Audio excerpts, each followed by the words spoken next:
Bonjour, dans la présente, nous recevons Mariam Sow. Elle fait partie de ENDA Pronat. Elle prône la poursuite du processus de réforme foncière au Sénégal pour la préservation des terres. Il ne faudrait pas penser qu'on peut livrer des titres fonciers partout sans avoir une vision en termes de financement de notre agriculture. C'est dire aux paysans, prenez vos papiers là, allez chercher des garanties à la banque. Le paysan va cultiver, soit il cultive, il ne vend pas, ou bien il n'a pas la formation nécessaire, il n'a pas tous les moyens nécessaires, le marché n'est pas sécurisé, la conservation n'existe pas, la transformation n'existe pas. Donc, il va s'endetter et finalement, les terres vont se retrouver au niveau du marché. Donc, c'est une formule de créer le marché foncier. Et on dit non à ça. Nous pensons que l'État doit finaliser les réformes en sécurisant les communautés et en mettant une politique de formation, de financement durable. Et maintenant, l'État doit mettre un fonds de garantie de la même manière qu'il cherche de l'argent pour faire des routes. Parce que les routes rapportent et on dit que la population va rembourser. Les goudrons rapportent. Tout rapporte. Maintenant, il n'y a pas de raison qu'on ne finance pas la valorisation de cette terre par notre jeunesse et les garçons et les filles qui vont faire des cultures rentables, qui vont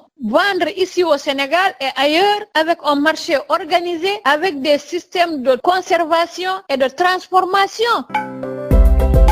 Si aujourd'hui, dans le bassin arachidier, il y avait des unités un peu partout de transformation. Donc, depuis la production jusqu'à la transformation de l'huile consommée par les Sénégalais, c'est toute une chaîne d'emploi.